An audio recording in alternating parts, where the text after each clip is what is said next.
Hey friends, how are you? Hope you're well. Welcome to Reads and Eats. My name is Fiona. I'm really glad you clicked on my video today. I have been away for a couple of weeks. I had an ME flare-up, or chronic fatigue syndrome, whichever one you want to call it. I had a big flare-up. Sorry, the hair joint annoying me.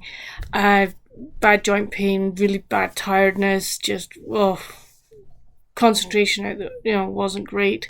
So I'm on the way out of it now. I'm feeling a lot better. I have a bit more energy, which is nice. So it's been a while since I talked to you, and thank you to those of you that reached out to check that I was okay. I just decided last weekend and during this week that no, I just can't do anything. So let's just leave it and just rest, recover, and come back. So that's what I'm doing. So reading wise, it's been slow, obviously, because I haven't done very much. I did finish The Christmas Tree Farm by Laurie Gilmore. I gave this one 4 out of 5.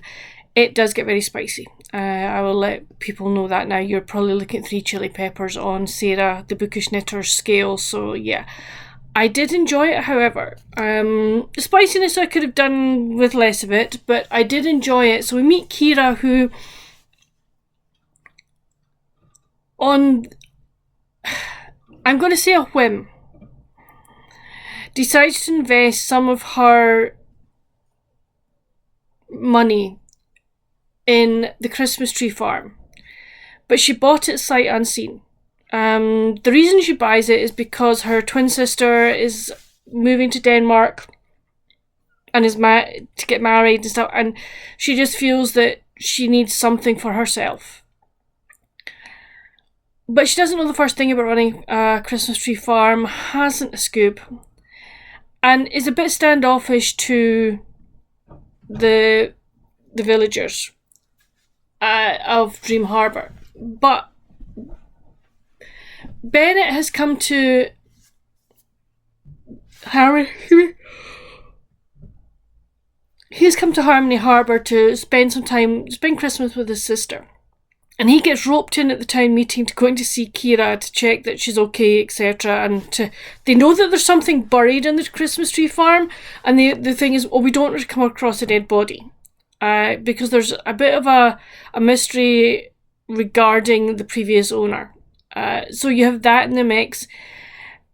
There's Bennett trying to help Kira, but she's not really wanting help, but yeah, actually she does want help. And there's a big snowstorm, and it's what happens during the snowstorm. It is a good read. If you, as I say, it does get spicy. If you don't like the spicy scenes, you can always skip them, but it is a good read. I thoroughly enjoyed it, and I have got the next one. Was it called The Strawberry Patch? She's trying to look at her bookshelf. I did have it. Where's it gone? Why can't I see it? Oh, it's The Strawberry Patch Pancake something or other. Excuse me, it might tell me in the back of this, won't it? The Strawberry Patch Pancake House. There you go. That's what it's called. So yeah. So I've enjoyed this series, I have to say, and I know that there's another one coming out to do with gingerbread, but I can't remember the title of that either. Hey, it's fine. But no, I have enjoyed this series, and I enjoy her as a reader. I then decided I needed something really, really light that I didn't have to think about. That was just gonna. No, I tell a lie. I read another book for March Mystery Madness, and that was The Dresden File Finch by Jessica Sterling. I'm going to give this one 3.5 out of 5. I received this as a lovely gift from one of my wonderful bookish friends, and BookTube friends, for Christmas. She thought I might enjoy it. She'd been encouraged by somebody else to sort of look at vintage books. And the reason she chose this one for me is because Jessica Sterling is from Scotland.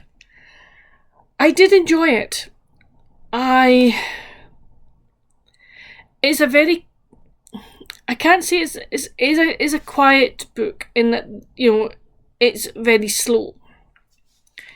I did wonder what the governess was up to. I didn't particularly trust her. So we meet a young lady by the name of Sophie.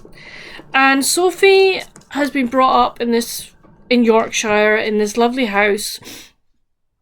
But her father has remarried, and the stepmom is basically angling to get Sophie out of the house because she wants Sophie's father basically to look after her and her 3 sons. And it gets to a point and Sophie's like, I am out here. I'm out. I've had enough. I'm going. And the father doesn't stop her. And he doesn't go, where are you going? So she ends up going to Switzerland with her governess. And she'd been invited there by friends of the family to spend the summer with them. And the governess lets her get away with a number of things, including having an affair with a hussar. And of course, yeah, in the 1800s, she ends up pregnant. And basically, she allows the governess to make all the decisions. And you know right away she's not going to marry the hussar. He's not going to have her. He's a player, basically. And it's what's going to happen to her, what's going to happen to her child. And it's why is the government making all these decisions? Why is she, you know, basically running Sophie's life for her? Where Sophie is perfectly capable of doing it herself. And there's just so many twists and turns in it that it was a good read. That's why it's getting 3.5 out of 5. I just found the governess to be, didn't like her at all. But no, I'm really glad I've read it, so yay on that one. And then I definitely needed something that I didn't have to think about. That was just going to be like a comfort read, something that I could pick up, put down as I want to. And now I picked up The Guides of the Shalley School by Jane Berry. This is a fill-in for the Shalley School series by Eleanor and Brent Dyer. This takes place for the summer term at this, and continues off from Jo of the Shalley School. And we get to see Jo and the Robin in England for a while Madge is off doing her guiding captaincy qualification. They spend time with Miss Maynard and her family. We see the first meeting between Jo and Jack, and we then get what happens when they come back to school after the Easter holidays and the Guides company starts and the Brownie company starts. What effect does it have on the girls? What effect does it have on the school as a whole?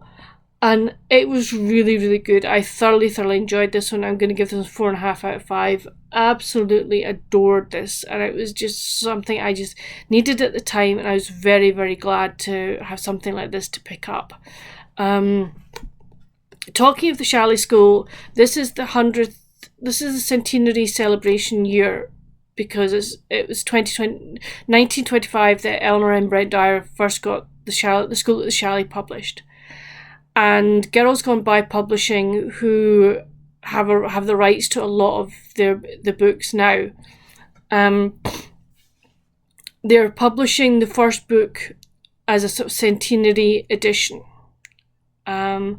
But we've also found out this week that there's a new fill-in going to be written, and this is from Simone's point of view, and it's Simone's point of view of the first book, The School at the Shalley, and how she feels being one of the first pupils at the Shalley School. So I think that comes out in August. I'm definitely going to get it. I think it's going to be really, really interesting to get that perspective.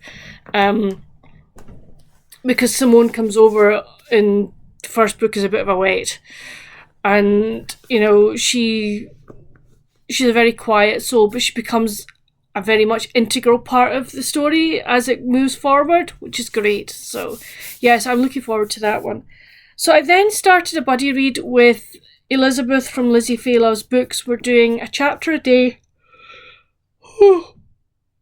Excuse me, a chapter a day of the next book in the Harmony Harbour series, and we're reading Primrose Lane by Debbie Mason. I read today's chapter. I am really enjoying this. This is book 3 of the series. I'm very much enjoying it. I'm looking forward to seeing where it goes. There's already been something happened that I suspected might happen, and I'm glad it has happened, because it's made a character go, oh well, maybe, and that's really good. So really, really enjoying this one. I then have also picked up from my bookshelves to read my bookshelves. I have picked up When Christmas Comes by Christine Rimmer. Thoroughly enjoying this one. This was the next book in the Bravos series that came out in November of 2024. I know that the latest one, the summary one's come out, I think it's either out now or it's coming out next month. I'm maybe going to have to see if I can find a way of getting a copy of it, because I really like this series, and I do want to try and collect them all, but there's like 60 odd in the series. So yeah, we'll see what we can do. But thoroughly enjoying this one. You'll find more about these ones when I finish it. And then lastly, I was reading a book for review in my Kindle and read 4 chapters of it, and it's like, nah, this is not for me. There was so much smut talk in it, and I'm just like, do we really need that? And the F word was being bandied about, and I'm like, I don't need that. I really don't need that. So I got hold of the person that was organising the book tour and said, I'm sorry, this is not for me. I am not going to be reading it. And she's like, that's fine. So I wanted to pick up another ebook, and one of my friends had said to me, oh, did you know that Spring Harvest by Gladys Taber is available on Kindle? And I'm like, no, I did not. So I've picked up Spring Harvest by Gladys Taber, and I'm doing this as my nod to the Gladys Taber Friends book group, the Gladys Taber Week that's been run by Elizabeth from Lizzie Fay Loves Books, Sonia with Sonia with an I, Mitzi from Mitzi Reads and Writes, and a few other folk that are doing Gladys Taber related videos. So I'm very happy I've picked up Spring Harvest. Really enjoying it, actually. It's a very, at the moment, very gentle read, which is nice, and she's got a lovely way with words at times, which is really, really nice. So that's you caught up on everything I've been reading and just health-wise. So yeah, I'm still quite tired, and I think it'll take a wee while. I'll need at least probably another week or so before I'm feeling, I never bounce with energy, friends. I think my days of bouncing with energy are gone. But no, it'll take me a while to go over this, but that's been fine. Oh, hold on, just hold on 2 shakes. So for those of you that maybe didn't see my reel or follow me on Instagram, I had a W.H. Smith, which is a bookshop, stationer shop here in the UK. And at the moment they're sort of closing a number of their stores. And I thought, right, I need to spend this voucher that I have for them before I can't use it anymore. I'd got the voucher because they had like return the books kind of scheme, a sort of second-hand book scheme, and I'd put some books in, and I'd got obviously a voucher that I could use of anything. So I thought, right, let's spend it now, and then I know I've done it. Yes, I know it's adding more books to the ever-increasing pile, but hey, I'm not worrying about that at the moment. So what did I get? I got The Corsican Shadow by Clive Cussler, written by Dirk Cussler. This is the latest Dirk Pitt novel that came out 2024, I think. Hold on, I tell you. Where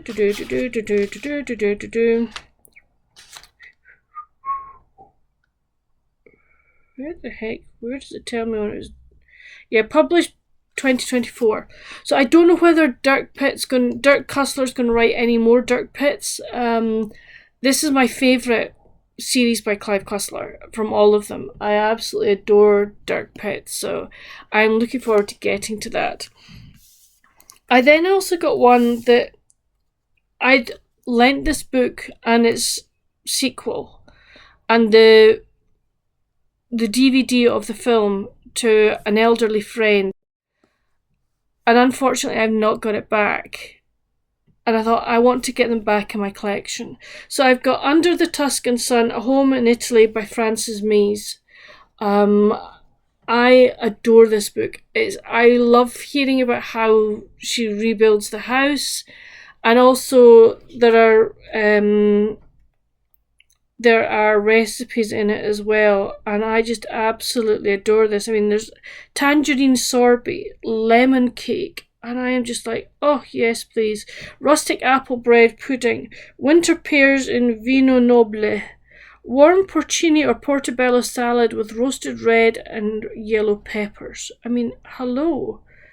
Garlic flan, cardoons, chestnuts and red wine, honey glazed pork tenderloin with fennel, polenta with sausage and fontina. I mean, oh, yes, please.